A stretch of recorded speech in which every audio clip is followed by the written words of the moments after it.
Hello everyone, my name is Trishti Yadav and I am going to present FIM fault injection and mutation for Simulink. Safety critical CPS, that is cyber physical systems, must be fully operational at all times. For the fail-safe design and verification of safety aspects of such systems, researchers are relying on model-based development around the MathWorks MATLAB Simulink environment. Usually, a testing strategy is evaluated by analyzing the system behavior in abnormal situations. For this, industrial safety standards recommend fault injection and mutation testing. A mutation is an alteration of a SUT designed in Simulink by changing the behavior of the blocks or the signals propagating from one block to the other. Existing fault injection tools offer a very limited choice of fault types with no automated support for fault injection and scalable experimentation. To overcome these limitations, we introduce FIM that supports automated fault injection and mutation in Simulink models with richer types of faults and mutation operators. FIM allows to control the activation of the faults and the fault parameters as well as restrict the fault injection space. FIM has three important parts: a fault injection library, a fault injection component, and a fault configuration component.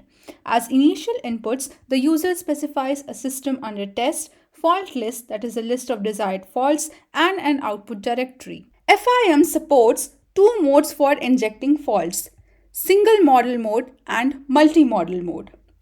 In single model mode, the fault injection component creates a copy of the original model and injects all faults in the single copied file. In the multi-model mode, it creates multiple copies of the SUT and one fault is injected per model copy. Fault injection in single model mode allows the user to investigate the simultaneous effects of multiple faults. However, the size of the model is large. On the other hand, in the multi-model mode, FIM creates small-sized models that are easy to visualize and debug. After fault injection, FIM generates a fault table with a detailed description of the injected fault blocks. After injecting faults, the user can select the fault blocks to be activated and configure the fault parameters in accordance with the user-specified fault enable list. The fault injection library consists of customized blocks for different types of faults and mutation operators listed here. The fault blocks have different user configurable parameters, including a flag to control the activation of the fault block, a parameter to specify the time of fault occurrence, fault effect which governs the time of fault persistence.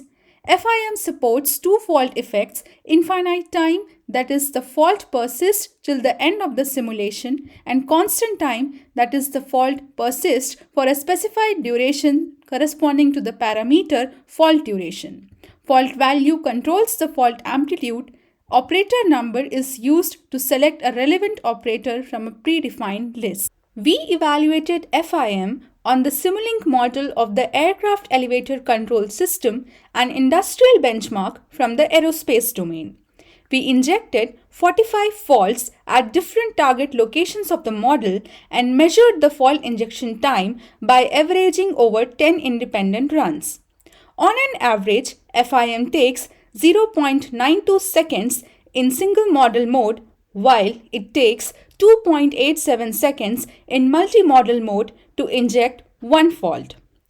Our evaluation indicates that since multi-model mode is expensive, single model mode might be the best option when efficiency is important. Further, single model mode leads to the creation of large models which are difficult to visualize and debug. Hence, multi-model mode can facilitate the result analysis. Besides, contrary to multi-model mode, single model mode is useful to study the interference among multiple faults in the model. To summarize, we introduced FIM for automated fault injection in Simulink models. Its implementation is publicly available. I'll be happy to answer your questions. Thank you for your attention.